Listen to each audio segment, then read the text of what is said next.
Muy buenos días.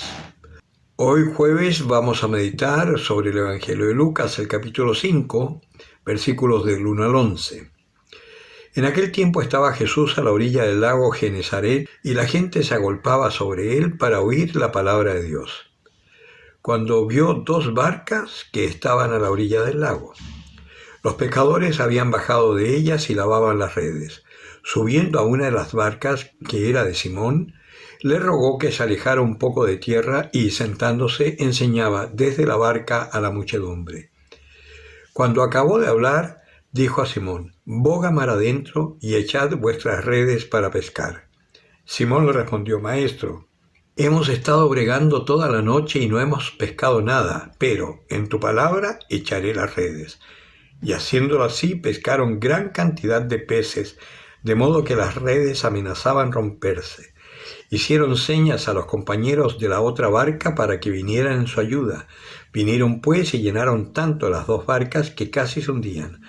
Al verlo, Simón Pedro cayó a las rodillas de Jesús, diciendo: «Aléjate de mí, Señor, que soy un hombre pecador». Pues el asombro se había apoderado de él y de cuantos con él estaban, a causa de los peces que habían pescado. Y lo mismo de Santiago y Juan, hijos de Zebedeo, que eran compañeros de Simón. Jesús dijo a Simón: «No temas, desde ahora serás pescador de hombres». Llevaron a tierra las barcas y, dejándolo todo, le siguieron. Palabra del Señor. En este evangelio hay cosas muy lindas. Primero habla de la elección, de la cual nosotros también tenemos que participar. Lo primero es una escena cotidiana de los lugareños y otra de los que van buscando al Señor, siguiendo al Señor. Se agolpaba la gente sobre él para oír la palabra de Dios. Pero los otros estaban limpiando sus redes, en fin, en sus quehaceres, que es un poco las dos actitudes que podemos tener nosotros: buscar realmente al Señor o ya dar por hecho que somos cristianos, entonces estamos en nuestras cosas y no nos acordamos mucho del Señor y menos meditar qué será lo que Él quiere de nuestra vida. Son las dos posibilidades, pero el Señor hace una cosa y eso es muy lindo, porque sube a una barca que era la de Simón, aclara el Evangelio, Pedro, Simón Pedro, que ahí los padres de la iglesia y otro, cuando Simón también contesta quién es él, dice que es el Cristo, son dos momentos en donde los padres de la iglesia ven que ahí está ya prefigurada la cabeza que quedará en la iglesia después que él suba a los cielos, y que será el papado, el Papa, Pedro y sus sucesores. Bien, esa es otra imagen que es muy linda, ¿no? Y desde esa barca se aleja un poco y les enseña. Vale decir, hoy la barca es la iglesia.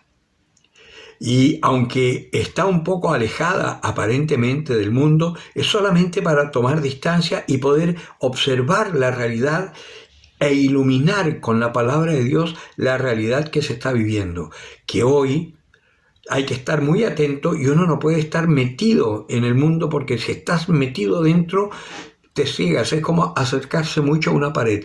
Si uno se acerca mucho a una pared, ve solamente lo que tiene frente a los ojos, pero no ve nada más al lado. Pero te vas alejando y te vas dando cuenta las manchas que tiene, los agujeritos que tiene, las fallas de la pintura, etc. Vas teniendo una perspectiva más amplia.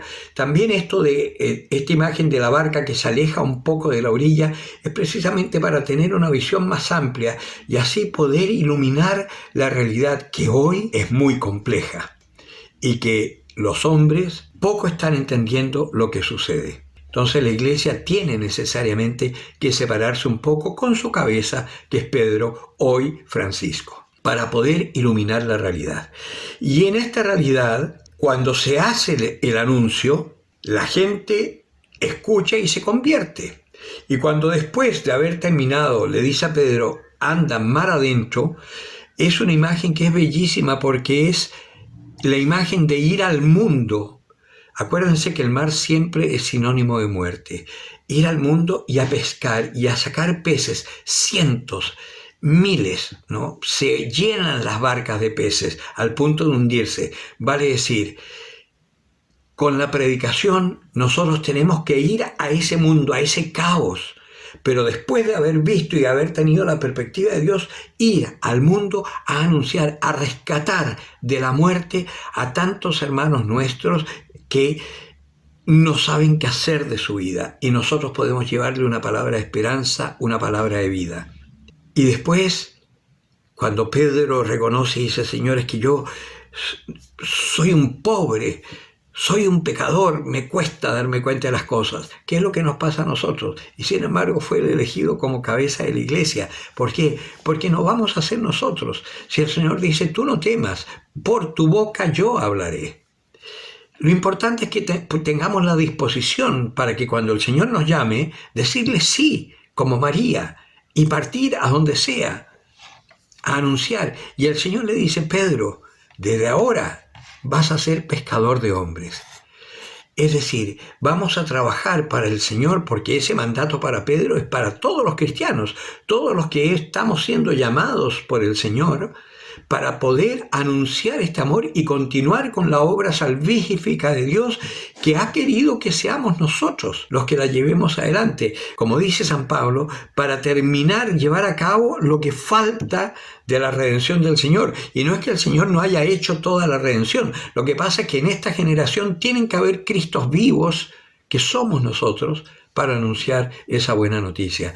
Cosa que así, de generación en generación, hasta el momento que el Señor lo decida, todo el que escuche la palabra de Dios y la guarde, se salvará.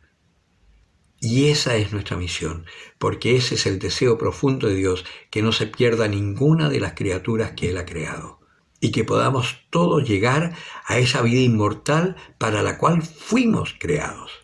Por eso, anunciemos sin miedo el amor de Dios, aunque nos persigan. Bienaventurados seremos si nos persiguen. Pero no dejemos de cumplir esa tarea maravillosa que Dios ha tenido a bien encomendarla a nosotros, pobres diablos pecadores. Pero con el Espíritu Santo podemos hacer maravillas. El que tenga oídos para oír, que oiga.